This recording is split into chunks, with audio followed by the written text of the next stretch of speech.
नमस्कार, सत श्री अकाल, आदाब। मेरा नाम मनदीप पूनिया है ਤੇ ਤੁਸੀਂ ਸੁਣ ਰਹੇ ਹੋ ਪੰਜਾਬੀ ਰੇਡੀਓ USA। ਮੈਂ ਇੱਕ ਵਾਰ ਫਿਰ ਹਾਜ਼ਰ ਹਾਂ ਨਵੇਂ ਬੁਲਟਨ ਦੇ ਨਾਲ ਤੇ ਸ਼ੁਰੂਆਤ ਕਰਦੇ ਹਾਂ ਅੱਜ ਦੀ ਮੁੱਖ ਖਬਰਾਂ ਤੋਂ।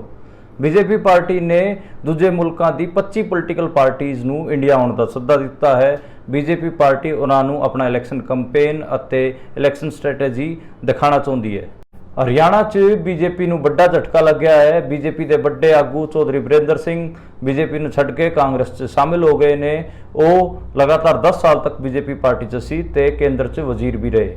ਲੋਕ ਸਭਾ ਚੋਣਾਂ ਨੂੰ ਲੈ ਕੇ बीजेपी ਨੇ ਆਪਣੀ 10ਵੀਂ ਲਿਸਟ ਜਾਰੀ ਕਰ ਦਿੱਤੀ ਹੈ, ਜਿਹਦੇ 'ਚ ਚੰਡੀਗੜ੍ਹ ਤੋਂ ਕਿਰਨ ਖੇਰ ਦਾ ਟਿਕਟ ਕੱਟਿਆ ਗਿਆ ਹੈ। ਕਿਰਨ ਖੇਰ ਦੀ ਥਾਂ ਤੇ ਸੰਜੇ ਟੰਡਨ ਨੂੰ ਟਿਕਟ ਦਿੱਤਾ ਗਿਆ ਹੈ ਅਤੇ ਸੰਜੇ ਟੰਡਨ ਹੁਣ बीजेपी ਤੋਂ ਚੰਡੀਗੜ੍ਹ ਦਾ ਲੋਕ ਸਭਾ ਚੋਣ ਲੜਨਗੇ। आम आदमी पार्टी के वड्डे आगू और राज्य सभा सांसद संदीप पाठक ने अरविंद केजरीवाल का जेल तो आया संदेश लोगों से साझा किया है। अरविंद केजरीवाल ने लोगों को अपील की है कि वह 14 अप्रैल को संविधान बचाओ तानाशाह हटाओ के तौर पर संविधान दिवस को मनाण। दिल्ली च आम आदमी पार्टी को वड्डा झटका लग गया है। अरविंद केजरीवाल की कैबिनेट च मंत्री राजकुमार आनंद ने इस्तीफा दे दिता है। उन्होंने पार्टी की प्राइमरी मैंबरशिप तो भी इस्तीफा दे दिता है। राजकुमार आनंद दे घर भी पिछले साल ईडी की रेड पई सी। सुप्रीम कोर्ट ने लोगों को बेवकूफ बनाने वाली मशहूरियां वाले मामले च बाबा रामदेव की दूजी माफीनामे को भी खारिज कर दिता है। दस दी है कि बाबा रामदेव ने कोरोना काल च एलोपैथिक दवाइयां के खिलाफ एक पूरा कैंपेन विढ़िया सी। दिल्ली के मुख्यमंत्री अरविंद केजरीवाल की जमानत याचिका हाई कोर्ट ने खारिज कर दिता सी। हुण आम आदमी पार्टी ने अरविंद केजरीवाल की जमानत याचिका सुप्रीम कोर्ट च ले जाने का फैसला लिया है। छत्तीसगढ़ के दुर्ग जिले च मजदूरों तो भरी एक बस खदान च डिग्गण करके 12 मजदूरों की मौत हो गई है और 15 मजदूर गंभीर तौर पर घायल हैं। ये सी अज दी मुख्य खबरां। हुण करदे आं पैना खबरां दा पोस्टमार्टम ते शुरुआत करदे आं बीजेपी वाली खबर तो। बीजेपी पार्टी ने दूजे मुल्कों की 25 पोलीटिकल पार्टीज़ नूं इंडिया विच सद्दा दिता है ते कहा है कि साडा इलैक्शन कंपेन देखो ते साडी जिहड़ी इलैक्शन नूं लड़न दी स्ट्रैटेजी है उहनूं भी आके समझो। ते इन्हां पार्टियां च उन्होंने अमेरिका की डेमोक्रेटिक अते कंजरवेटिव दोवां पार्टियां नूं कोई सद्दा नहीं दिता है। उन्होंने खासकर जर्मनी ਅਤੇ यूके दो कंट्रियां ਨੂੰ फोकस किया है ਤੇ जर्मनी की पार्टीज़ ਨੂੰ उन्होंने सद्दा दिता है, यूके की पार्टीज़ ਨੂੰ सद्दा दिता है। पड़ोसी मुल्क पाकिस्तान की किसी पार्टी ਨੂੰ सद्दा नहीं दिता गया है। ना ही उन्होंने बांग्लादेश की जिहड़ी अपोजिशन पार्टी है उन्होंने सद्दा दिता है। सिर्फ शेख हसीना की जिहड़ी अवामी लीग पार्टी है उन्होंने सद्दा दिता है। चाइना की किसी भी पार्टी ਨੂੰ सद्दा नहीं दिता गया है। नेपाल की भी सिर्फ कुछ पार्टियां ਨੂੰ ही सद्दा दिता गया है। ये मोटा मोटा जिहड़ा एक समीकरण है क्यों जिहड़ी बीजेपी है वो दूजे मुल्क दियां पोलीटिकल पार्टीज़ नूं अपने इलैक्शन च लेके आना चाहुंदे ने। वो एक मोटा मोटा जिहड़ा ग्लोबल जिहड़ी जियो पॉलिटिक्स है उहनूं देख के वो एक्ट कर रहे ने। वो जिहड़ी जर्मनी कंट्री हैगी आ अते यूके वाले हैगे आ इंग्लैंड वाले हैगे आ उन्हां नूं वो अपने वाल अट्रैक्ट करना चाहुंदे ने ते अमेरिका ते कैनेडा दो मुल्कां दे विच वो जिहड़ा अपना पूरा एक हिसाब नाल फॉरन पॉलिसी उन्होंने दूजे तरीके नाल देखते हैं। अमेरिका के दो बयान आए सी अरविंद केजरीवाल वाले मामले च, इस करके वो माड़ा जिहा उहदे उल्ट खड़े ने। तो ये अलावा इस तो अलावा जिहड़ा अमेरिका का इलैक्शन भी हैगा वो प्रेजिडेंशियल इलैक्शन थोड़ा दूजे तरीके नाल हुंदा है, इस करके वो जिहड़ा इंडियन डेमोक्रेसी है उहदे नाल कोई मेल नहीं खांदा। ये भी कारण बीजेपी ने दस्सिया है। हालांकि आपां नूं पता है कि किते न किते जिहड़ी इंडिया की नज़र है जिहड़ी खासकर बीजेपी वालियां दी नज़र है वो जर्मनी अते इंग्लैंड नाल अपने रिश्तिਆਂ ਨੂੰ बेहतर करन ते हैगी आ ते वो इसे ते ही जोर ला रहे ने। जिहड़ी उस तो अगली खबर हैगी आ वो हैगी आ हरियाणे तो। हरियाणे च बीजेपी ਨੂੰ ਵੱਡਾ ਨੁਕਸਾਨ ਹੋਇਆ ਹੈ। बीजेपी च ਜਿਹੜੇ ਵੱਡੇ ਆਗੂ ਸੀਗੇ ਚੌਧਰੀ ਬਰਿੰਦਰ ਸਿੰਘ ਜਿਹਨੂੰ ਕਿਸਾਨ ਨੇਤਾ ਵੀ ਮੰਨਿਆ ਜਾਂਦਾ ਸੀ, ਕਿਸਾਨਾਂ ਦਾ ਆਗੂ ਮੰਨਿਆ ਜਾਂਦਾ ਸੀਗਾ, ਚੌਧਰੀ ਛੋਟਰਾਮ ਦੇ ਉਹ ਦਿਓਤੇ ਨੇ ਤੇ ਚੌਧਰੀ ਛੋਟਰਾਮ ਦੀ ਤੀਜੀ ਪੀੜ੍ਹੀ ਵੀ ਹੈਗੇ ਆ ਤੇ ਉਹਨਾਂ ਨੇ बीजेपी ਨੂੰ ਛੱਡ ਕੇ बीजेपी ਨੂੰ ਛੱਡ ਕੇ ਕਾਂਗਰਸ ਪਾਰਟੀ ਜੁਆਇਨ ਕਰ ਲਈ ਹੈ। ਤੇ ਉਹ ਪਹਿਲਾਂ 2014 ਤੋਂ ਪਹਿਲਾਂ ਕਾਂਗਰਸ ਪਾਰਟੀ 'ਚ ਹੀ ਹੁੰਦੇ ਸੀਗੇ। ਸੋਨੀਆ ਗਾਂਧੀ ਦੇ ਖਾਸੇ ਨਜ਼ਦੀਕੀ ਮੰਨੇ ਜਾਂਦੇ ਸੀ। 40 ਸਾਲ ਤੱਕ ਲਗਾਤਾਰ ਉਹਨਾਂ ਨੇ ਕਾਂਗਰਸ ਦੀ ਸਿਆਸਤ ਕੀਤੀ, ਪਰ 2014 'ਚ ਭੁਪਿੰਦਰ ਹੁੱਡਾ ਨਾਲ ਉਹਨਾਂ ਦਾ ਟਕਰਾਅ ज़्यादा हो गया सीगा, इस करके उन्होंने कांग्रेस नूं छड्ड के बीजेपी ज्वाइन कर ली सी। पर आपां नूं पता है कि साल 2019 तो बाद लगातार हरियाणे च मूवमेंट होए ने, चाहे किसान अंदोलन होए या फिर महिला पहलवानां दा अंदोलन होए, उस करके उन्हां दी मजबूरी हो गई सी कि बीजेपी नूं छड्ड के कांग्रेस च वो शामिल होण ते वो हो गए हैगे। जदों किसान अंदोलन दौरान वो बीजेपी च सीगे उदों इंडियन एक्सप्रैस च हरीश दामोदरन दा एक लेख भी आया सी कि जिहड़े चौधरी छोटराम सीगे ਯੂਨਾਈਟਿਡ ਪੰਜਾਬ 'ਚ, ਉਹਨਾਂ ਨੇ ਹੀ ਜਿਹੜੇ ਪੰਜਾਬ ਹਰਿਆਣੇ ਦੇ ਵਿੱਚ ਜਾਂ ਫਿਰ ਪਾਕਿਸਤਾਨੀ ਪੰਜਾਬ 'ਚ ਜਿਹੜੀ ਮੰਡੀਆਂ ਹੈਗੀਆਂ ਉਹਨਾਂ ਦੇ ਜਿਹੜਾ ਇਨਫਰਾਸਟ੍ਰਕਚਰ ਹੈ ਆਪਾਂ ਦੇਖਦੇ ਹਾਂ ਉਹਨਾਂ ਦੀ ਤਾਮੀਰ ਰੱਖੀ ਸੀਗੀ। ਉਹਨਾਂ ਦੀ ਜਿਹੜੀ ਨੀਂਹ ਹੈਗੀ ਆ ਜਿਹੜੇ ਹਰਿਆਣਾ ਹੋਵੇ, ਪੰਜਾਬ ਹੋਵੇ ਜਾਂ ਪਾਕਿਸਤਾਨੀ ਪੰਜਾਬ ਹੋਵੇ ਉਹਨਾਂ 'ਚ ਜਿਹੜਾ ਜਿੰਨਾ ਵੀ ਐਗਰੀਕਲਚਰ ਇਨਫਰਾਸਟ੍ਰਕਚਰ ਹੈਗਾ ਉਹ ਚੌਧਰੀ ਛੋਟੂਰਾਮ ਵੱਲੋਂ ਰੱਖਿਆ ਗਿਆ ਸੀਗਾ। ਤੇ ਉਹਨਾਂ ਨੇ ਹੀ ਜਿਹੜਾ APMC ਜਿਹੜਾ ਪੂਰਾ ਮੰਡੀ ਵਾਲਾ ਸਿਸਟਮ ਹੈਗਾ ਉਹਦਾ ਐਕਟ ਵੀ ਬਣਾਇਆ ਸੀ। ਉਹਨਾਂ ਨੇ ਹੀ ਜਿਹੜਾ ਪੰਜਾਬ ਦੀ ਪੈਜੈਂਟਰੀ ਸੀ ਉਹਦੀ ਭਲਾਈ ਕੀਤੀ ਸੀ, ਕਿਉਂਕਿ ਉਹ ਯੂਨਿਸਟ ਪਾਰਟੀ ਦੇ ਵੱਡੇ ਆਗੂ ਹੁੰਦੇ ਸੀਗੇ ਤੇ ਜਿਹੜਾ ਪੰਜਾਬ ਦੀ ਉਸ ਟਾਈਮ ਸੱਤਾ ਸੀਗੀ, ਯਾਨੀ ਕਿ ਉਸ ਟਾਈਮ ਪ੍ਰੀਮੀਅਰ ਬਣਦਾ ਸੀਗਾ, ਯਾਨੀ ਕਿ ਪ੍ਰਧਾਨ ਮੰਤਰੀ ਸਰ ਸਿਕੰਦਰ ਹਯਾਤ ਖਾਨ ਪ੍ਰੀਮੀਅਰ ਸੀਗੇ ਤੇ ਐਗਰੀਕਲਚਰ ਮਿਨਿਸਟਰ ਚੌਧਰੀ ਛੋਟੂਰਾਮ ਹੁੰਦੇ ਸੀਗੇ। ਆਜ਼ਾਦੀ ਤੋਂ ਪਹਿਲਾਂ ਦੀ ਗੱਲਾਂ ਹੈਗੀਆਂ ਜਦੋਂ ਪ੍ਰੋਵਿੰਸ਼ੀਅਲ ਗਵਰਨਮੈਂਟ ਬਣਦੀ ਸੀਗੀ ਤੇ ਲਾਹੌਰ ਤੋਂ ਜਿਹੜੀ ਸਰਕਾਰ ਚੱਲਦੀ ਸੀਗੀ। ਤੇ ਉਹਨਾਂ ਨੇ ਕਾਂਗਰਸ ਪਾਰਟੀ ਨੂੰ ਹਰਾਇਆ ਸੀ, ਅਕਾਲੀ ਦਲ ਵਾਲਿਆਂ ਨੂੰ ਹਰਾਇਆ ਸੀ, ਮੁਸਲਿਮ ਲੀਗ ਵਾਲਿਆਂ ਨੂੰ ਹਰਾਇਆ ਸੀਗਾ ਤੇ ਯੂਨਿਸਟ ਪਾਰਟੀ ਵੱਲੋਂ ਉਹ ਜਿੱਤੇ ਸੀਗੇ। ਤੇ ਉਹਨਾਂ ਨੇ ਹੀ ਕਿਸਾਨਾਂ ਵਾਸਤੇ ਕਿਸਾਨਾਂ ਦੇ ਉੱਪਰ ਜਿਹੜਾ ਚੱਕਰਵਰਤੀ ਵਿਆਜ ਲੱਗਦਾ ਸੀਗਾ ਉਸ ਤੋਂ ਛੁਟਕਾਰਾ, ਜਿਹਨੂੰ ਕੰਪਾਊਂਡ ਇੰਟਰਸਟ ਕਹਿੰਦੇ ਆ, ਉਹ ਤੋਂ ਛੁਟਕਾਰਾ ਦਿਵਾਇਆ ਸੀਗਾ। ਤੇ ਜਿਹੜੀਆਂ ਬਈ ਖਾਤੇ ਸੀਗੇ ਜਿਨ੍ਹਾਂ 'ਚ ਬਾਣੀਆਂ ਕੋਲ ਬਈ ਖਾਤੇ ਹੁੰਦੇ ਸੀਗੇ ਜਿਨ੍ਹਾਂ ਦੇ ਵਿੱਚ ਜਿਹੜੇ ਜੱਟਾਂ ਦੀ ਜ਼ਮੀਨਾਂ ਹੁੰਦੀਆਂ ਸੀ ਉਹ ਗਿਰਵੀ ਰੱਖੀਆਂ ਹੁੰਦੀਆਂ ਸੀਗੀਆਂ ਤੇ ਉਹ ਬਈ ਖਾਤੇ ਵੀ ਉਹਨਾਂ ਨੇ ਜਲਵਾਏ ਸੀਗੇ। ਤੇ ਉਹਨਾਂ ਨੇ ਦਾਮ ਦੁਪੱਟਾ ਨੋ ਰਾਤ ਤੇ ਜਿਹੜਾ ਇੱਕ ਹਿਸਾਬ ਨਾਲ ਮੁਜ਼ਾਹਰੇ ਤੋਂ ਮਾਲਕ ਬਣਾਉਣ ਵਾਲਾ ਪੂਰਾ ਮੂਵਮੈਂਟ ਹੈਗਾ ਪੰਜਾਬ ਦਾ, ਉਹਦੇ ਵਿੱਚ ਵੀ ਉਹਨਾਂ ਨੇ ਵੱਡਾ ਯੋਗਦਾਨ ਪਾਇਆ ਸੀਗਾ। ਤੇ ਉਹਨਾਂ ਨੂੰ ਆਪਾਂ ਕਹਿ ਸਕਦੇ ਹਾਂ ਕਿ ਯੂਨਾਈਟਿਡ ਪੰਜਾਬ ਦਾ ਸਭ ਤੋਂ ਵੱਡਾ ਪ੍ਰੈਜ਼ੈਂਟ ਲੀਡਰ ਮੰਨਿਆ ਜਾਂਦਾ ਸੀਗਾ ਆਜ਼ਾਦੀ ਤੋਂ ਪਹਿਲਾਂ। ਉਸ ਤੋਂ ਜੇ ਆਪਾਂ ਹੁਣ ਦੀ ਗੱਲ ਕਰੀਏ, ਹੁਣ ਵੀ ਹਰਿਆਣੇ 'ਚ ਚੌਧਰੀ ਛੋਟੂਰਾਮ ਨੂੰ ਪੂਜਿਆ ਜਾਂਦਾ, ਉਹਨਾਂ ਨੂੰ ਸਭ ਤੋਂ ਵੱਡਾ ਕਿਸਾਨਾਂ ਦਾ ਆਗੂ ਮੰਨਿਆ ਜਾਂਦਾ। ਤੇ ਉਹਨਾਂ ਦੇ ਤੀਜੀ ਪੀੜ੍ਹੀ ਦੇ ਲੀਡਰ ਸੀਗੇ ਚੌਧਰੀ ਬਰਿੰਦਰ ਸਿੰਘ, ਜਿਹੜੇ ਕਿ BJP ਸੀਗੇ। ਕਿਸਾਨ ਅੰਦੋਲਨ ਦੌਰਾਨ ਉਹਨਾਂ ਦਾ ਕ੍ਰਿਟਿਸਿਜ਼ਮ ਵੀ ਹੋਇਆ।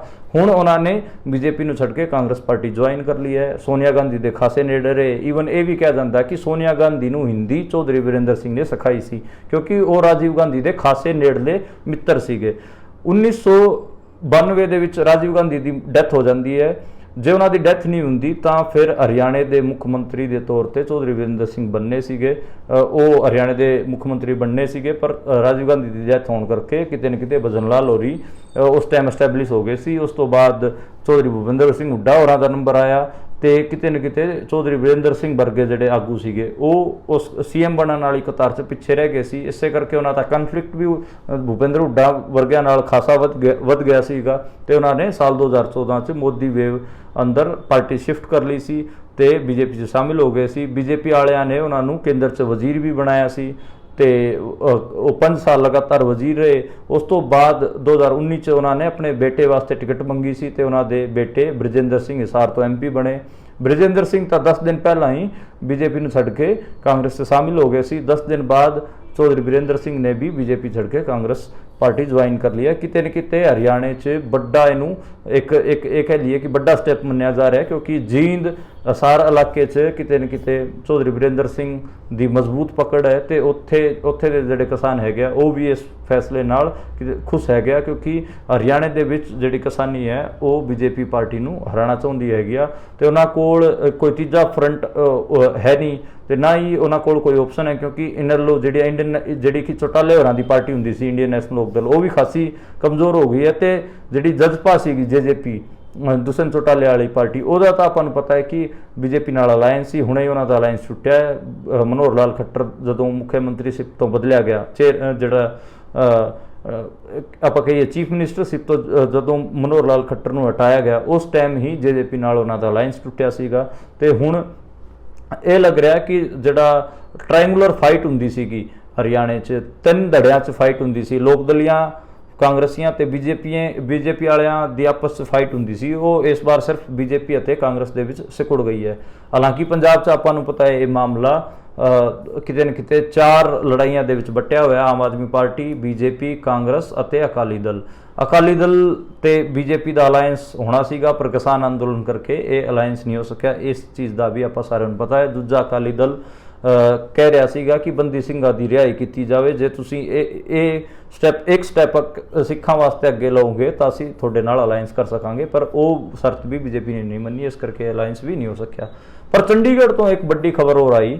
ਕਿਰਨ ਖੇਰ ਜਿਹੜੇ ਕਿ BJP ਦੀ MP ਵੀ ਸੀਗੇ, ਪਿਛਲੇ 2 ਵਾਰ ਤੋਂ ਲਗਾਤਾਰ ਉਹ ਜਿੱਤੇ ਸੀਗੇ, ਉਹਨਾਂ ਦੀ ਟਿਕਟ ਕੱਟੀ ਗਈ ਹੈ। ਬੀਜੇਪੀ ਉੱਥੇ ਸੰਜੇ ਟੰਡਨ ਨੂੰ ਚੋਣ ਲੜਾ ਰਹੀ ਹੈ। ਜੇ ਬੀਜੇਪੀ ਦੇ ਹਵਾਲੇ ਨਾਲ ਦੇਖੀਏ ਤਾਂ ਬੀਜੇਪੀ ਨੇ ਵਧੀਆ ਫੈਸਲਾ ਲਿਆ ਹੈ।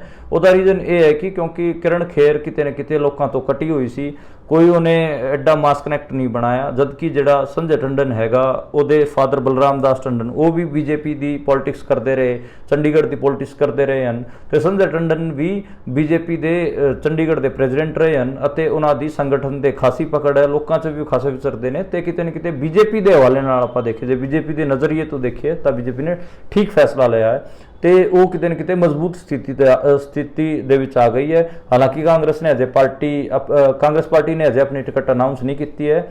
ਜਿਹੜਾ ਇੰਡੀਆ ਗਠਬੰਧਨ ਵੀ ਹੋਇਆ, ਆਮ ਆਦਮੀ ਪਾਰਟੀ ਅਤੇ ਜਿਹੜਾ ਕਾਂਗਰਸ ਹੈਗੀ ਆ ਉਹਦਾ ਅਲਾਇੰਸ ਹੈ ਚੰਡੀਗੜ੍ਹ ਸੀਟ ਤੇ ਆਮ ਆਦਮੀ ਪਾਰਟੀ ਨੇ ਉਹ ਸੀਟ ਕਾਂਗਰਸ ਵਾਸਤੇ ਛੱਡ ਰੱਖੀ ਹੈ ਤੇ ਕਾਂਗਰਸ ਦੀ ਸੀਟ ਤੋਂ ਕਿਤੇ ਨਾ ਕਿਤੇ ਪਵਨ ਬੰਸਲ ਚੋਣ ਲੜਨਗੇ ਤੇ ਇੱਕ ਮੁਕਾਬਲਾ ਖਾਸਾ ਰੋਚਕ ਰਹੂਗਾ।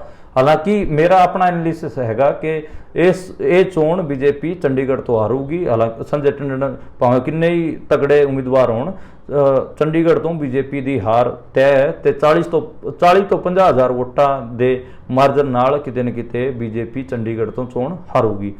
ਉਸ ਤੋਂ ਜੇ ਅਗਲੀ ਖਬਰ ਦੀ ਗੱਲ ਕਰੀਏ, ਉਹ ਆਮ ਆਦਮੀ ਪਾਰਟੀ ਨਾਲ ਰਿਲੇਟਡ ਹੈਗੀ ਆ। ਆਮ ਆਦਮੀ ਪਾਰਟੀ ਦੇ ਵਿੱਚ ਆਪਾਂ ਨੂੰ ਪਤਾ ਹੈ ਕਿ ਜਿਹੜੇ ਸੰਦੀਪ ਪਾਠਕ ਹੈਗੇ ਆ, ਉਹ ਰਾਜ ਸਭਾ ਸੰਸਦ ਵੀ ਹੈਗੇ ਆ, ਉਹ ਇੱਕ ਵੱਡੀ ਭੂਮਿਕਾ 'ਚ ਆਪਾਂ ਨੂੰ ਅੱਜ ਕੱਲ੍ਹ ਨਜ਼ਰ ਆ ਰਹੇ ਨੇ। ਉਹਨਾਂ ਨੂੰ ਅਰਵਿੰਦ ਕੇਜਰੀਵਾਲ ਦਾ ਜੇਲ੍ਹ ਤੋਂ ਸੁਨੇਹਾ ਆਇਆ ਹੈ ਤੇ 14 ਅਪ੍ਰੈਲ ਨੂੰ ਬਾਬਾ ਸਾਹਿਬ ਭੀਮਰਾਵ ਅੰਬੇਡਕਰ ਦੇ ਦਿਵਸ ਦੇ ਮੌਕੇ ਤੇ ਉਹਨਾਂ ਨੇ ਸੰਵਿਧਾਨ ਬਚਾਓ ਤੇ ਤਾਨਾਸ਼ਾਹੀ ਹਟਾਓ ਦਿਵਸ ਦੇ ਤੌਰ ਤੇ ਮਨਾਉਣ ਦੀ ਲੋਕਾਂ ਨੂੰ ਅਪੀਲ ਕੀਤੀ ਹੈ ਤੇ ਲੋਕਾਂ ਨੂੰ ਕਿਹਾ ਕਿ ਇਸ ਦਿਨ ਤੁਸੀਂ ਸੰਵਿਧਾਨ ਨੂੰ ਬਚਾਉਣ ਵਾਸਤੇ ਸੜਕਾਂ ਤੇ ਉਤਰੋ ਤੇ ਤਾਨਾਸ਼ਾਹ ਨੂੰ ਹਟਾਉਣ ਵਾਸਤੇ ਇਹ ਲੜਾਈ ਲੜੋ। ਇਹ ਸੰਦੇਸ਼ ਅਰਵਿੰਦ ਕੇਜਰੀਵਾਲ ਦਾ ਜੇਲ੍ਹ ਤੋਂ ਆਇਆ ਹੈ। ਜੇ ਇੰਨਾ ਹੀ ਕਨਸਟੀਟਿਊਸ਼ਨ ਪ੍ਰਤੀ ਇਮਾਨਦਾਰ ਹੈਗੇ ਅਰਵਿੰਦ ਕੇਜਰੀਵਾਲ ਤੇ ਉਹਨਾਂ ਨੂੰ ਪੰਜਾਬ ਦੇ ਵਿੱਚ ਆਮ ਆਦਮੀ ਪਾਰਟੀ ਦੀ ਸਰਕਾਰ ਜੋ ਕੁਝ ਕਰ ਰਹੀ ਹੈ ਉਹਦੇ ਤੇ ਵੀ ਧਿਆਨ ਦੇਣਾ ਚਾਹੀਦਾ। ਜਿਹੜੇ ਪੰਜਾਬ ਦੇ ਮੁੰਡੇ ਹੈਗੇ ਆ, ਜਿਹੜੇ ਕਿ ਅਸਮ ਦੀ ਡਿਬਰੂਗੜ੍ਹ ਜੇਲ੍ਹ 'ਚ ਹੈਗੇ ਆ, ਉਹਨਾਂ ਨੂੰ ਵੀ ਆਮ ਆਦਮੀ ਪਾਰਟੀ ਨੂੰ ਸੰਵਿਧਾਨ ਦੀ ਦੁਹਾਈ ਦਿੰਦੇ ਆ, ਉਹਨਾਂ ਨੂੰ ਵਾਪਸ ਪੰਜਾਬ 'ਚ ਲੈ ਕੇ ਆਉਣਾ ਚਾਹੀਦਾ ਤੇ ਕਿਤੇ ਨਾ ਕਿਤੇ ਜਿਹੜਾ ਉਹਨਾਂ ਦੇ NSA ਲਾ ਰੱਖੀ ਹੈ ਉਹ ਵੀ ਗਲਤ ਹੈਗੀ ਆ ਤੇ ਉਹਨਾਂ ਦੇ ਪੇਰੈਂਟਸ ਨੂੰ ਜਿਹੜੇ ਕਿ ਪ੍ਰੋਟੈਸਟ ਕਰ ਰਹੇ ਸੀ ਉਹਨਾਂ ਨੂੰ ਵੀ ਬਾਰ-ਬਾਰ ਡਿਟੇਨ ਕਰ ਰਹੇ ਨੇ, ਉਹ ਵੀ ਕਿਤੇ ਨਾ ਕਿਤੇ ਗਲਤ ਹੈ। ਉਹਦੇ ਤੇ ਵੀ ਆਮ ਆਦਮੀ ਪਾਰਟੀ ਨੂੰ ਧਿਆਨ ਦੇਣਾ ਚਾਹੀਦਾ, ਤਾਂ ਹੀ ਲੋਕ ਉਹਨਾਂ ਦੀ ਜਿਹੜੀ ਅਪੀਲ ਹੈਗੀ ਆ ਉਹਨੂੰ ਸੀਰੀਅਸਲੀ ਲੈਣਗੇ, ਨਹੀਂ ਤਾਂ ਫਿਰ ਲੋਕ ਉਸ ਅਪੀਲ ਨੂੰ ਸੀਰੀਅਸਲੀ ਨਹੀਂ ਲੈਣਗੇ। ਜੇ ਉਸ ਤੋਂ ਅਗਲੀ ਗੱਲ ਕਰੀਏ, ਆਮ ਆਦਮੀ ਪਾਰਟੀ ਦੇ ਵਿੱਚ ਇੱਕ ਵੱਡੀ ਟੁੱਟ ਵੀ ਹੋਈ ਹੈ। ਦਿੱਲੀ ਦੀ ਸਰਕਾਰ ਦੇ ਵਿੱਚ ਜਿਹੜੇ ਕੈਬਨਿਟ ਮੰਤਰੀ ਸੀਗੇ ਰਾਜਕੁਮਾਰ ਆਨੰਦ, ਉਹਨਾਂ ਨੇ ਅੱਜ ਇਸਤੀਫਾ ਦੇ ਦਿੱਤਾ ਹੈ ਤੇ ਉਹਨਾਂ ਨੇ ਆਮ ਆਦਮੀ ਪਾਰਟੀ ਨੂੰ ਛੱਡ ਦਿੱਤਾ ਹੈ ਤੇ ਉਹਨਾਂ ਨੇ ਕਿਹਾ ਕਿ ਜਿਹੜੇ ਅੰਨਾ ਅੰਦੋਲਨ ਤੋਂ ਨਿਕਲੀ ਹੋਈ ਪਾਰਟੀ ਹੈਗੀ ਆ ਉਹ ਭ੍ਰਿਸ਼ਟਾਚਾਰ ਦੇ ਆਰੋਪਾਂ ਦੇ ਘਿਰਦੀ ਨਜ਼ਰ ਆ ਰਹੀ ਹੈ ਤੇ ਅਰਵਿੰਦ ਕੇਜਰੀਵਾਲ ਜੇਲ੍ਹ 'ਚ ਹੁਣ ਜਾਣ ਤੋਂ ਬਾਅਦ ਵੀ ਲਗਾਤਾਰ ਮੁੱਖ ਮੰਤਰੀ ਬਣੇ ਹੋਏ ਨੇ। ਇਸ ਕਰਕੇ ਮੈਂ ਇਸ ਪਾਰਟੀ 'ਚ ਕੰਮ ਨਹੀਂ ਕਰਨਾ ਚਾਹੁੰਦਾ ਤੇ ਮੇਰੀ ਅੰਤਰਾਤਮਾ ਨੇ ਜਵਾਬ ਦੇ ਦਿੱਤਾ ਤੇ ਮੈਂ ਇਸ ਪਾਰਟੀ ਨੂੰ ਛੱਡਦਾ। ਅਸਲ ਗੱਲ ਇਹ ਹੈ ਕਿ ਰਾਜਕੁਮਾਰ ਆਨੰਦ ਤੇ ਪਿਛਲੇ ਸਾਲ ਨਵੰਬਰ 'ਚ ਈਡੀ ਦਾ ਛਾਪਾ ਪਿਆ ਸੀਗਾ ਤੇ ਈਡੀ ਲਗਾਤਾਰ ਉਹਨਾਂ ਨੂੰ ਵੀ ਤੰਗ ਕਰ ਰਹੀ ਸੀ। ਇਸ ਕਰਕੇ ਉਹਨਾਂ ਨੇ ਈਡੀ ਦੇ ਦਬਾਅ ਹੇਠ ਆ ਕੇ ਪਾਰਟੀ ਛੱਡੀ ਹੈ, ਆਮ ਆਦਮੀ ਪਾਰਟੀ ਛੱਡੀ ਹੈ। ਬਹੁਤ ਜ਼ਿਆਦਾ ਪੋਸੀਬਿਲਿਟੀਜ਼ ਹੈਗੀਆਂ ਕਿ ਉਹ ਕਿਤੇ ਨਾ ਕਿਤੇ ਬੀਜੇਪੀ 'ਚ ਚਲੇ ਜਾਣ, ਕਿਉਂਕਿ ਈਡੀ ਬੀਜੇਪੀ ਦੇ ਇਸ਼ਾਰੇ ਤੇ ਹੀ ਕੰਮ ਕਰ ਰਹੀ ਹੈ। ਉਸ ਤੋਂ ਜਿਹੜੀ ਅਗਲੀ ਗੱਲ ਕਰੀਏ, ਉਹ ਬਾਬਾ ਰਾਮਦੇਵ ਵਾਲੀ ਖਬਰ ਨਾਲ ਜੁੜੀ ਹੋਈ ਹੈ। ਬਾਬਾ ਰਾਮਦੇਵ ਨੇ ਕਰੋਨਾ ਕਾਲ 'ਚ ਬਹੁਤ ਗੰਦ ਫੈਲਾਇਆ ਸੀਗਾ। ਉਹਨਾਂ ਨੇ ਐਲੋਪੈਥਿਕ ਦਵਾਈਆਂ ਤੇ ਹਮਲਾ ਕੀਤਾ ਸੀਗਾ, ਕਿਹਾ ਸੀਗਾ ਕਿ ਐਲੋਪੈਥੀ ਦੇ ਵਿੱਚ ਕਰੋਨਾ ਦਾ ਕੋਈ ਇਲਾਜ ਨਹੀਂ ਹੈ।